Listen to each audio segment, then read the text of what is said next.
we'll get started. And what I want us to share a little bit about today is again from First Samuel chapter 2. First Samuel chapter 2.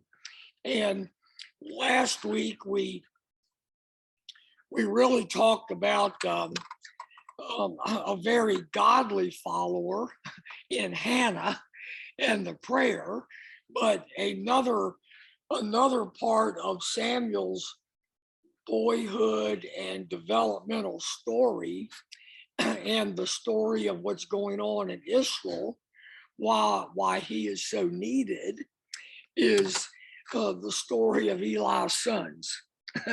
And just thought we'd look a little bit at that today because it's unique if you haven't read that in a while or looked at that in a while. Eli's sons are called the priest's servants earlier in First Samuel. And in First Samuel chapter 2, beginning with verse 12, we kind of, the historian here thinks it's important that we know a little bit about them and their character. And remember, as we talk and look at a little bit of this, that at the same time all of this is going on, Samuel is observing all this. He's a little boy in the temple, isn't he? All of this is surrounding him, and Eli is dealing with this. So let's begin with verse 12. We'll read a little bit, and then we'll tell a little bit of the story. It starts off pretty direct, doesn't it? Eli's sons, in my version, says scoundrels. Another version I was looking at said wicked men. So it's pretty severe, whatever that word is. They had no regard for the Lord. So I guess one thing is what is the definition of in biblical terms of a wicked person or a scoundrel? It's that it's a person that has no regard for the Lord. You know, that's a good definition you could remember and think of. And now, not only did they have no regard for the Lord and they were wicked and scoundrels, you know, they were the priest's helper. They were attending the temple. Now, it was the practice of the priest that whenever any of the people offered a sacrifice, the priest's servant would come with a three-pronged fork in his hand while the meat was being boiled, and would plunge the fork into the pan or kettle or cauldron or pot. Whatever the fork brought up, the priest would take for himself. This is how they treated all the Israelites who came to Shiloh. But even before the fat was burned, the priest's servant would come and say to the person who was sacrificing, "Give the priest some meat to roast. He won't accept boiled meat from you, but only raw." This explained it fairly well, but the priestly tribe, the Levites, and in this case Eli and his sons were his helpers. You know, the way they were paid is that they got a portion of the offering that was brought to be sacrificed by the people, and the Lord said they could have a portion of that, for their pay, and that's how they ate. And so the people would bring the meat, and the way they would sacrifice the meat is they would boil it. And most all sacrifices were boiled, except on one day when it was roasted. And that was what day? What day was the lamb roasted? Do you remember? Passover. Yeah, at Passover, the lamb was cooked different. but it was the law that the meat was boiled, and when it talks about the fat, that the proper procedure was this for the sacrifice. The meat was boiled until the fat was all rendered down, till all the fat was cooked off of it. And then, and only then, was the meat that was left or cooked to be used for eating. And so the way that they had, and I think this was okay, the priest helper had a 3-pronged fork, and they could stab down into the pot, and what came up, that was the Lord's portion of them for their meal. Kind of odd, isn't it? And it's like have you heard the old joke about the 3 pastors and how they decided what part of the church offering to take for their salary? There were 3 pastors, 3 denominations. There was a Baptist, a Jewish rabbi, and a Catholic priest, and they were talking about that. Well, how is your salary determined? It's different in every denomination. And the rabbi said, well, the way we do it is we take all the offering in from the Sabbath, and there's a big circle in my study that's drawn, and I stand in the circle, and I throw up all of the offering that's been taken up on the Sabbath. What falls in the circle is what the Lord wants me to have. And what falls outside the circle is for the rest of the work of the church. And the Catholic priest says, that's amazing. He said, I do the same thing. It's kind of the same in our church. After the Sabbath or after the Sunday service, we take all the money that's been given that week, and on Sunday, there's a circle in my study, and I stand in the middle of the circle and I throw everything up, but it's just the opposite. Whatever lands inside the circle near me is for the work of the church and the Lord. Anything that falls outside the circle is for my salary, and I take. And the Baptist minister said, well, that's amazing. We do the same thing too. He said, we collect all the money on Sunday and bring it all in. There's a circle in my study, and I stand in the circle and I throw up all of the offerings from the week and Sunday, and what the Lord wants, he takes before it hits the ground.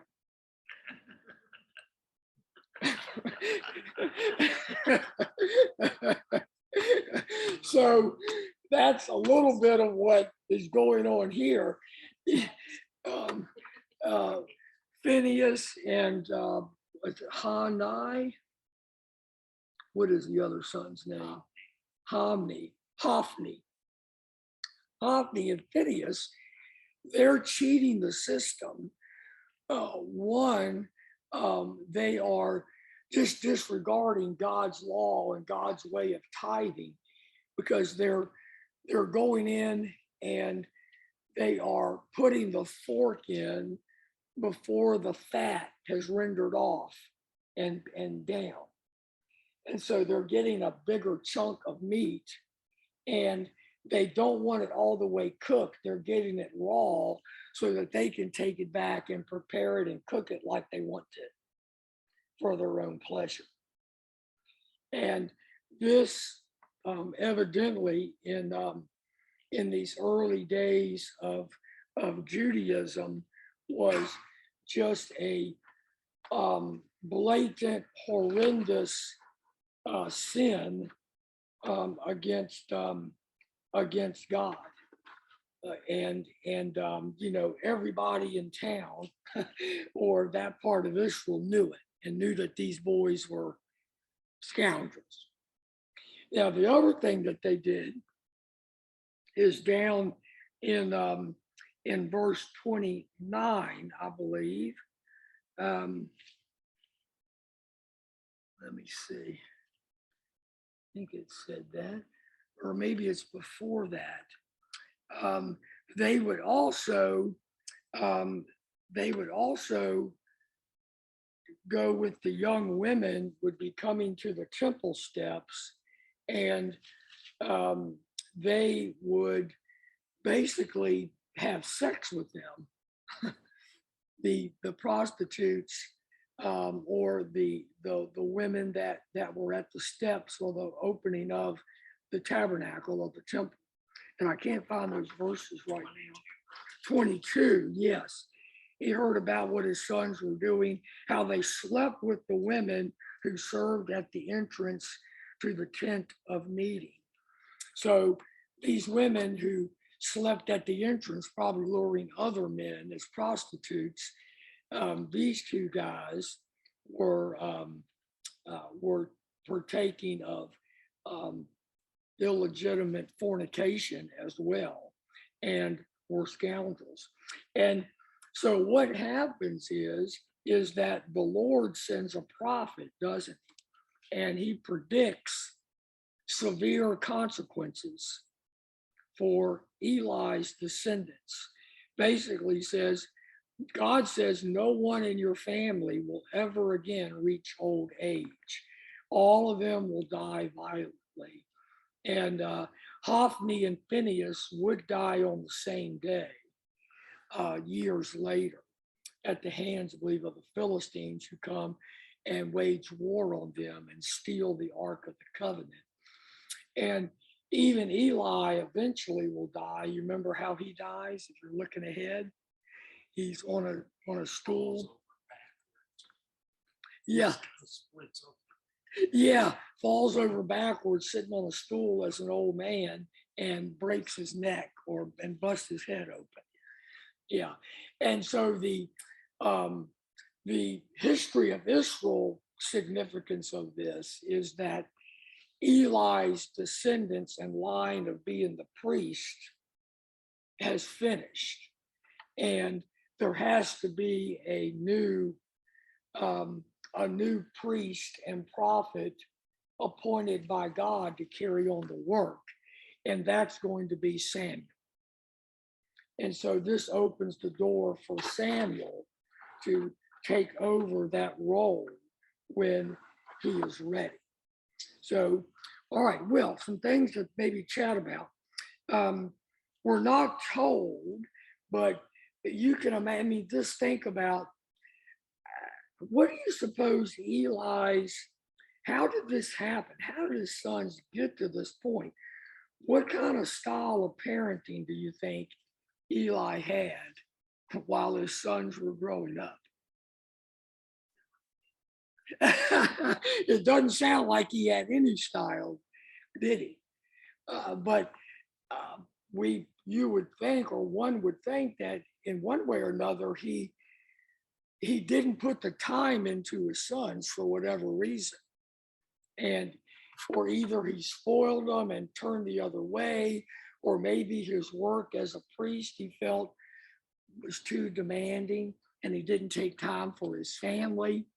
But whatever, it does say something about, yeah, his parenting style, especially as these young men got to be teenagers and young guys, was just what was just awful. It wasn't very godly at all. So from the way they behaved, how do you figure Hophni and Phinehas regarded their careers as priests? What do you think they thought? And I'm sure it was one of those things where Dad said, God said, you're going to be a priest, so you've got to be a priest. But evidently, how do you think they regarded that? Yeah. Yeah, like some, maybe, yeah, some, we always say our current generation. Yeah, well, yeah, you're not going to tell me what to do. Or I guess, or how didn't they take their role as priest? Or how did they? Either way, you could ask that question. They abused it. Yeah, they abused it. They certainly, did they really think, did they, either one of them, have a real calling it doesn't sound like it, that they never, yeah, they never had a calling. It was a forced job. It was a forced job. And so we see some rebellion. We see some rebellion there. So when God asks us to do anything, um, or somebody asks us to do something for the Lord, or we find ourselves in a position doing something for the Lord, if we really aren't called to it or have passion for it because of our love for God, um, normally is much good going to happen from it. If we go through the motions or we do it out of weariness or regret, or because nobody else would do it, or well, there's not going to be a children's class here for my kid unless I guess I'm going to have to do this thing. Or nobody else is going to be in the nursery, or nobody else, I've been wanting to get out of being the head of the kitchen for a long time. Nobody else is going to do it. I guess I'll just have to keep doing it. You're not there yet, are you, Sadie? Not yet, but I guess it speaks to the spiritual attitude that we go into in our service for the Lord, doesn't it? And we're human. Sometimes we go into a task that we need to do for God that we're just not eager to do for some reason or another. And going through the motions or not going in with the right spiritual prayed up attitude can often lead to disaster in many ways. And for these two guys, it was that it just degraded slowly into they lost track of what was even right or wrong. And like you said, say they were abusing the office. Have you ever known a story or heard of a church pastor or staff person that abused their power? Yeah, I'm sure we all have. We all have. And although sometimes we wonder how or if they're going to get away with that, or why do they get away with that, or how can this continue, does eventually are they going to have to face God and the consequences? Yeah. And many times we hear about it at that moment or after that moment when the sin has come out, when the deception has been revealed. We may not have known it's even been going on. And that could be with a pastor or a person in the Lord's church. And, we've heard of everything from embezzlement to affairs to,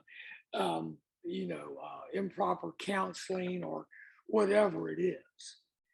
But, when it comes out, sometimes it reminds me of Hophni and Phineas, that one day it's, you can't do everything in the dark. Things we do against the Lord is going to come to light. And that's just what's going to happen.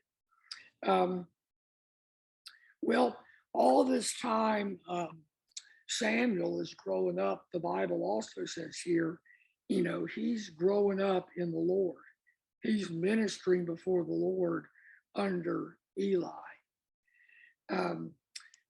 What do you think? How do you think Eli felt about his involvement with Samuel and Samuel's family? How do you think Eli? How do you think Eli is ministering to Samuel and discipling, if we want to use that word, Samuel? Is he taking a different approach than he did with his sons, does it seem? It seems like it, doesn't it? You think maybe it's out of a little learned lessons or even regret or a second opportunity. There's a little story within the story here that each year, what does Hannah prepare and bring to the temple? A coat, a robe, a new coat or robe, because I guess Samuel's growing. So she's making sure he has the right size robe or coat. And each time they come, you know, Eli, how is he to the parents? Good, very, very grateful. He blesses them, doesn't he? Yeah. Right. May the Lord give you more children. Bless you. He's almost overflowing with goodness and taking care of them. And this is where we see that someone mentioned a couple of weeks ago, God does bless Hannah with more sons and more daughters as she goes back. But I think one of the things that's not mentioned in the story, but between the lines, is that even in the midst of all of this um, guile and deception and abuse going on in Eli's family, Samuel continues to grow in the Lord. And that must not have been easy some days. These boys were, boys look up to other older boys, don't they? Can't you see Samuel kind of looking up and watching what the appointed priest helpers do, Honeys and Phineas, and somehow he's not swayed by them, um, but he stays close to following God. Yes, and yes, yes, the Bible alludes to that Hannah's continually praying. And Elkanah was a man of prayer. He prayed every day. And so, the difference, even though they're separated by distance, of Samuel's parents and the way they parented, and Eli, the way he parented those two boys, even though they were close by. But, they prayed, they saw him as God's servant. And I'm sure they were always communicating that with them. And it seems like Eli is communicating that way as well. But can't you imagine how Eli felt about the way his own sons were turning out?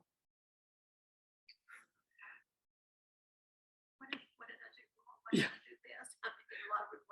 Yeah. Yeah. What could I have done? Yeah. Shame, guilty. What could I have done different? Is this all my fault? I don't know what to do. We've heard all of this from exasperated parents that we've talked to through the years. And sometimes, you're, as a parent, you bring a child up in a Christian home, you do your best to model and teach what is right. But in the end, when they become adults, it's those children's decisions, isn't it? It's those children's decisions. But what pain must they have called Eli? In fact, when he hears of their death, I believe, is when he falls over. And actually, he hears of their death, but it's not until he hears that the Ark of the Covenant has been captured. Right. That's what hits him more than his son's death. Right. Yeah. Probably shocked, but then just can't comprehend that the Ark of the Covenant has been stolen by the Philistines, an ungodly group. So it ends up pretty tragic. And he enters old age with great sorrow. But in the midst of this great sorrow, he also is mixing that. I'm sure he has great joy watching Samuel develop. And even though as he dies an old man and he knows his sons have had a tragic ending, and the reason the ark has been stolen, he's kept up this faithful walk in bringing up Samuel. And we hope in his heart and in his mind, God has revealed to him that even though things did not work out in your own family, Eli, there is a plan going forward for the Lord's work in Israel. And all that time that these two evil men, Hophni and Phinehas, are carrying on their career as priests, another thing is that the Lord's using them. The Lord's using them to his purpose. The work of the temple, some of it may be getting done. It's staying at least a house enough for Samuel's being raised and reared. And, you know, one of the truths we see in scripture sometime is that does God ever use a perfect human being to get his will done? There aren't any. Jesus, that was it. Yeah, all of us, you know, it's hoped that God can use all of us despite our sin, despite our deficiencies. And, you know, God has even used those who, at some point in their life, we would even say were not, maybe not as far as evil, but that may be scoundrels, but somehow God works through them to get his work done and his will done. And then it seems like he's always ready to raise up another man or woman that is going to be closer to him and godly to step in and take over for that. And I think part of the scripture here says is that, you know, he tells, when the prophet tells Eli of his fate, you know, he says, you know, that I am raising up for myself. I think it's verse 35. I will raise up for myself a faithful priest who will do according to what is in my heart and mind. I will firmly establish his priestly house, and they will minister before my anointed one always. So even as this unfaithful line is going away, God is raising up Samuel and a faithful priest line. And from Samuel on, the priest will not, well, the main priest of the nation or the main prophet of the nation really won't be from a family line. It'll be an individual that God will raise up. Samuel and Nathan and Elijah and Elisha, and then, you know, Amos and Hosea and Micah and Isaiah and Jeremiah. God will raise up those that he calls to be his priest and his servants. But it won't necessarily just be because of a bloodline that we'll see in the future. And of course, his prophecy is that Samuel will be the one that will always be the one known that anoints David. And David's always known as the anointed one in Israel's history, and from which lineage the prophecy says the Messiah will come. And Jesus goes back to the lineage of David. Yeah, you know, finding that balance of protecting our children from evil influences, but also teaching them to walk in God's ways in the light of, if we are called to be God's servants, we all are called to a instrumental or important task of the Lord. Yes, we may be held more accountable, and some others. I think New Testament talks about how accountable teachers of the word are held, and certainly how accountable those who are called for full-time Christian service are held, or just held to a different accountability, because we hold a lot of responsibility for the Lord. So we set the stage, and we'll see as Samuel. I guess it'll be hard to skip over how Samuel gets the call. We don't want to skip over that great story next time we're together. So, any other thoughts or comments? Okay.